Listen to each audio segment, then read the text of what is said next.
We installed a small pool for my kids. It was their reward after a tough school year. The first week, the neighbor came out and yelled, "Your brats splashed too much. This isn't a public park." I ignored it, until we found glass in the filter. Then screws. Then pieces of chicken wire. My husband set up a hidden cam. What it caught? Her husband, dressed in all black, tossing debris over the fence at 2 a.m. When we showed them the footage, she said, if they got hurt, maybe they'd learn boundaries. We live in a blue-collar suburb right outside Harrisburg, Pennsylvania. It's not fancy, but it's home. Quiet streets, tired porches, and neighbors who usually keep to themselves. My name's Jenna, and I've lived here most of my life. My husband Mike and I bought this house 6 years ago. We've got 2 kids, Jack's 11 and Macy's 9. They both had a rough year at school. Jack struggled with ADHD. A lot of meetings with teachers. A lot of frustration. And Macy's 3rd-grade teacher was the kind who thinks yelling is the same thing as teaching. It took everything in them to finish the year strong, and we promised them a reward if they pushed through. So when summer started, we bought an above-ground pool. Nothing huge. Just one of those 12-foot round ones from Tractor Supply. Soft-sided, decent filter, easy enough for Mike to set up. He spent 2 weekends laying sand, leveling the ground, getting it just right. That man is not handy, but he worked his butt off. When we finally filled it up, the kids were screaming with joy. That first week, they were in it every afternoon. Splashing, playing, doing cannonballs, being loud. You know, being kids in the summer. The problem started on day 3. Our neighbor, Janine, came out onto her back deck while the kids were laughing in the pool. She stood there for a second, then shouted, "Your brats splashed too much. This isn't a public park." I was stunned. I didn't know what to say. I just looked at her.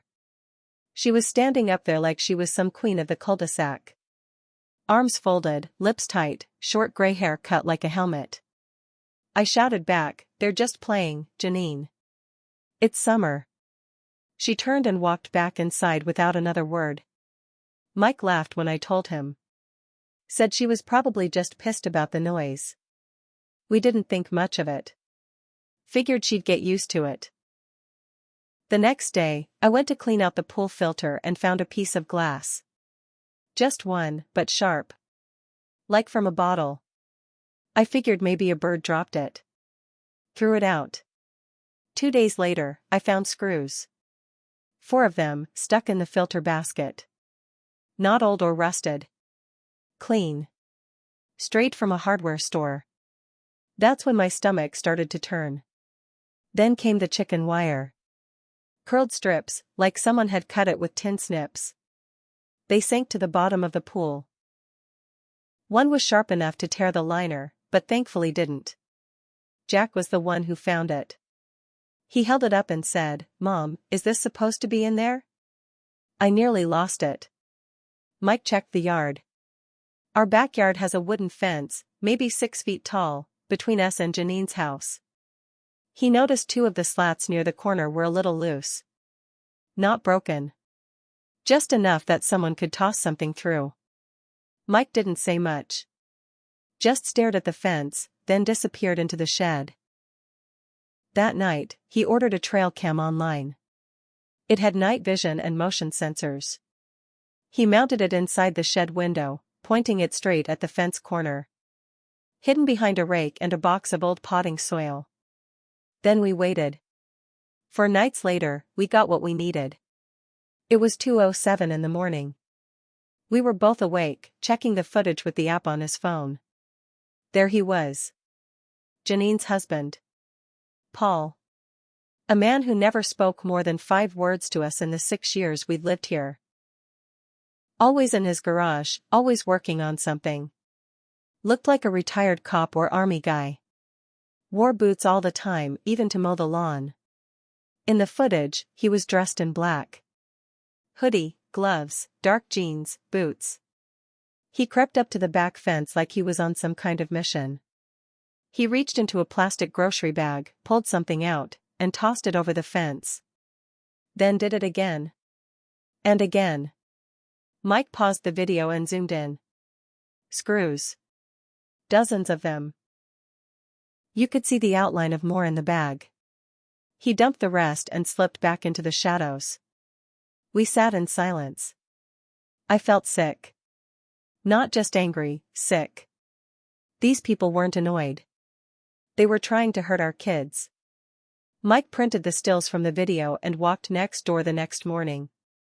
Janine answered the door in her robe. Sunglasses on, even though it was cloudy. We need to talk, Mike said. Paul was behind her. Silent. Mike held up the photos. You want to explain this? Janine barely glanced at them. She looked right at me, eyes cold. If they got hurt, she said, maybe they'd learn boundaries. I stood there in shock. I couldn't even reply. Mike's fists were clenched. His jaw was tight. But he didn't yell. He just said, "You're out of your goddamn mind," and we walked away. We went straight to the police. Brought the footage, the photos, everything. The officer said it was serious. He took a report, but told us it would be tough to press charges unless we caught them entering our property or someone actually got hurt. He told us to keep the footage and document everything. So we did. We added another camera. 2, actually. One facing the fence. One watching our yard. Motion sensors. Night vision. Mike got floodlights from Home Depot and hooked them to the same power strip as the cameras. A week went by. Nothing. Then one night, the floodlight tripped at 2:15 a.m. The camera caught it all. It wasn't Paul this time. It was Janine. And this time, she wasn't tossing screws. She was pouring something over the fence. We couldn't tell what it was at first, but when I walked out in the morning, the smell hit me hard. Bleach. She poured bleach into our pool. I knew it the second I walked outside. That sharp, chemical smell burned my nose. The water looked cloudy, too, with weird white streaks floating near the top. I reached in and pulled out one of the kids' foam noodles. It was half bleached, the color stripped right off it. Mike came outside behind me and didn't say a word. He just looked at the pool, then walked back inside. He came out with a big Ziploc bag and scooped some of the water out. "We're testing it," he said. He drove straight to the hardware store and had the water checked at the pool supply section.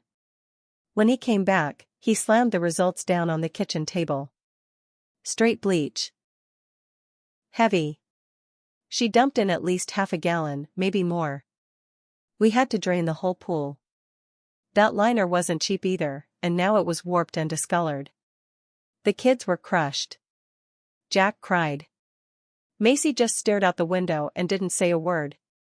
I hadn't seen her that quiet since her goldfish died. Mike was pacing. He's not a violent guy, but I could tell he was close. I told him, "We can't do anything stupid." He nodded, but his eyes didn't leave the window. We went back to the police with the new footage. Same officer. He was sympathetic again but kept repeating the same thing: you need direct harm or trespassing. Footage of throwing stuff over a fence is hard to use in court. Keep documenting. I wanted to scream. Instead, we filed for a no-contact order. Not easy. The judge gave us a temporary one, pending a full hearing. It made it illegal for them to talk to us or come near the fence line. We put up a big sign, "No trespassing, cameras in use." And then we waited. 2 weeks went by. The pool stayed empty. The kids didn't even want to go outside anymore. I hated what that fence had become. Every time I looked at it, I felt sick. Then we got the letter. It came certified, from Janine and Paul's lawyer. A cease and desist. They claimed we were harassing them. They said our cameras were an invasion of privacy. They said we were creating an unsafe environment. They even accused Mike of intimidating behavior for confronting them with the photos. Mike was livid. They try to poison our kids and then act like we're the threat. We sent it to our own lawyer. Cost us $600 just to have him write a response, but he did. He included the video stills, the police reports, the bleach test. He told us, keep everything. It's starting to look like a pattern. The next day, we found something new in the yard. Dead squirrels. 3 of them. All near the fence line. One had blood around its mouth. Another looked stiff as a rock. Macy saw them before we did. She screamed so loud, the neighbors 2 doors down came running. Mike scooped them up with a shovel and bagged them. We called animal control and our lawyer. He told us to take the carcasses to a vet to have them tested for poison. Cost us another couple $100. They found traces of rodenticide in one. That's when something in me snapped. I stopped caring about being polite. I stopped worrying about being the bigger person. These people were evil. Not just nasty or bitter, but actually dangerous. I told Mike, we're not just waiting anymore. I'm going to expose them. We set up a 3rd camera, this one on the outside of the shed, angled down toward the whole yard. Wide shot. Then I did something I never thought I'd do. I posted the video online. Not to shame them. To warn people. I didn't use names or addresses, but I posted it to a Facebook group for our town. Beware, someone is throwing sharp objects and poison into my kids' pool. Within 24 hours, it had over 300 shares. People started commenting, neighbors, locals, folks from a few streets over. And then something unexpected happened. A woman named Carla messaged me privately. She used to live 2 doors down from Janine and Paul, before we moved in. She said, I think they did this to us, too. She told me her son had gotten a serious foot infection after playing barefoot in their yard. They thought it was from stepping on something rusty. Later, they found screws and nails near the fence line. Their dog died a month later, vomiting and seizures. Vet said it might have been antifreeze poisoning, but they never found out for sure. They moved away shortly after. Suddenly, we weren't just dealing with petty neighbors. We were dealing with repeat offenders. And I wasn't going to let them get away with it again. I kept digging. I messaged Carla again and asked if she had ever reported anything to the police. She said no, her husband didn't want to make a mess. Said it would only cause trouble and wouldn't go anywhere. She regretted it. Then I got another message, this time from a man named Daryl who said he used to do contract work on Paul and Janine's house, years ago, before we moved in. He said Paul got weird about noise. Would complain if the nail gun was too loud, or if someone laughed too hard near the fence. He also told me something that made my skin crawl. One day Paul asked if I could help him install a fake camera facing his yard. But he wanted it pointed slightly at the neighbor's window. I told him no, it was creepy. He got real cold after that. I asked Daryl if he'd be willing to write a statement. He said yes. I printed everything. Every message, every comment, every picture. Then I got a call from the school. The principal. He said Macy had gotten in trouble for snapping at a lunch aide. When he talked to her, she said, people always hurt you and then lie about it. That hit me hard. This wasn't just about a pool. This wasn't about bleach or screws or cameras anymore. It was about what kind of people we were raising our kids to be around. I called Mike. Told him, we're selling. He didn't argue. He just asked, before or after we bury them in court. I smiled for the first time in weeks. We met with our lawyer again.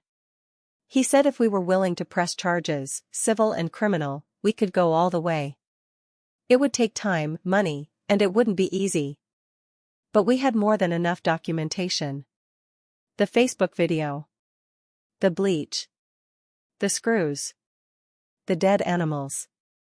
The messages from neighbors and ex-residents. The pattern was clear. And then something happened that made me think the devil finally got scared. Janine put her house up for sale. 2 days after the Facebook video went up. For sale by owner. No realtor. No signs at first. Then a plain one went up, quiet neighborhood. Great neighbors. I nearly choked when I saw it. But they didn't stop. That same week, our tires were slashed. All 4 on Mike's truck. 2 on my car. I knew it was them, but they had no cameras on their side. Of course not. Just ours. Mike was furious. Called the police again. They filed another report. Still, no charges. Then we caught the biggest break of all. Janine made a mistake. She came outside, in broad daylight, and started yelling at the kids again. We weren't even in the backyard, we were on the front porch. Jack was tossing a tennis ball to Macy, and it bounced off our walkway onto the sidewalk. Janine walked out and screamed, "Keep your damn animals inside." That triggered our new front door cam. Clear audio. Mike stood up, walked to the edge of the porch, and said calmly, "Janine, you're violating the no-contact order." She screamed again, "Sue me." So we did. Our lawyer filed a restraining order violation. This time, we had everything. Video. Audio. A running list of damages. A report from animal control. 2 witnesses from the neighborhood. Daryl. Carla. Even the vet who tested the squirrel. The hearing was set for 2 weeks later. In the meantime, we installed a second pool liner. Filled it again. Tried to give the kids at least some summer fun.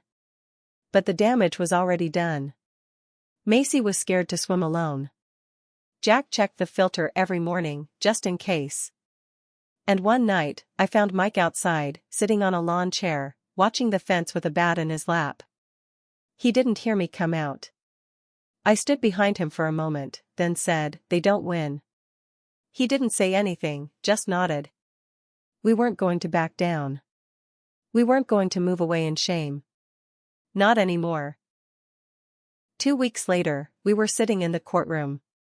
It was a small county court, old wood benches, faded flags, buzzing lights.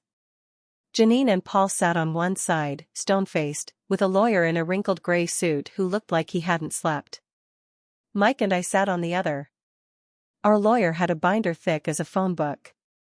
The judge was a woman in her 60s. She read through the files slowly, flipping each page with care. When she got to the bleach test results, she raised an eyebrow. When she saw the animal control report about the poisoned squirrel, she asked for clarification twice. Then she played the videos. All of them. The one of Paul throwing screws at 2 a.m. The one of Janine dumping bleach. The front porch clip, her voice clear as day, calling our kids animals. Janine didn't blink. Paul stared at the floor.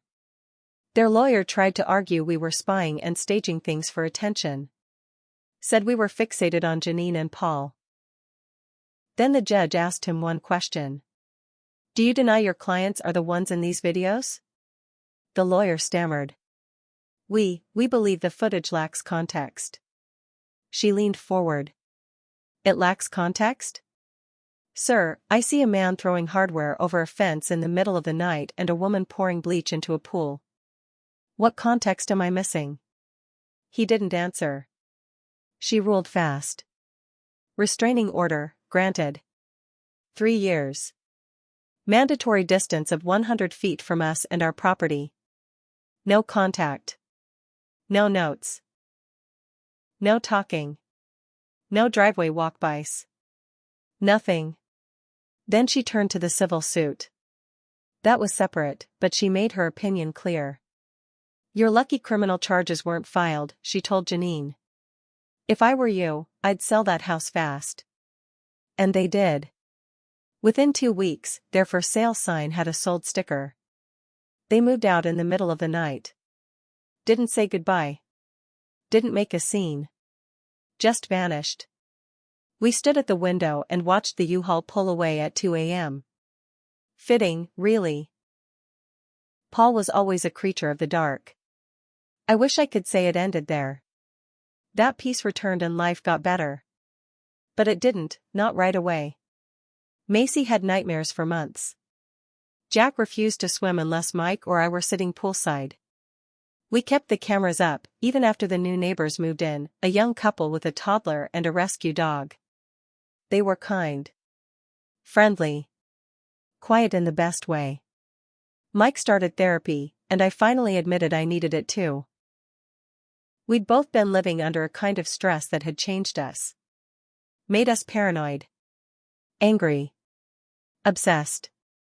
At one point, our lawyer asked if we wanted to keep pressing the civil case for damages. Mike said no. Said it wasn't worth the time or money anymore. But I wasn't ready to let it go. I pushed forward. I testified. I handed over receipts, vet bills, repair costs. I submitted every detail from my journal, dates, times, photos. I wanted it all on record. 6 months later, the court awarded us $14,350 in damages. It didn't cover everything. Not even close. But it was enough. Enough to fix the pool. Replace the liner. Pay back the lawyer. Take the kids on a real vacation, just us and the beach and no fences. The day the check cleared, I stood in the backyard, watching the kids splash and scream in the water. The sun was out. The grass was green. The camera still watched, silent and steady. And I realized something important. Revenge isn't always loud. Sometimes it's a slow, grinding thing. It's showing up to court with facts. It's standing your ground. It's making evil people face the truth in front of a judge. And sometimes, it's just letting your kids be loud in their own damn yard. Without fear. Without bleach. Without screws at the bottom of a pool.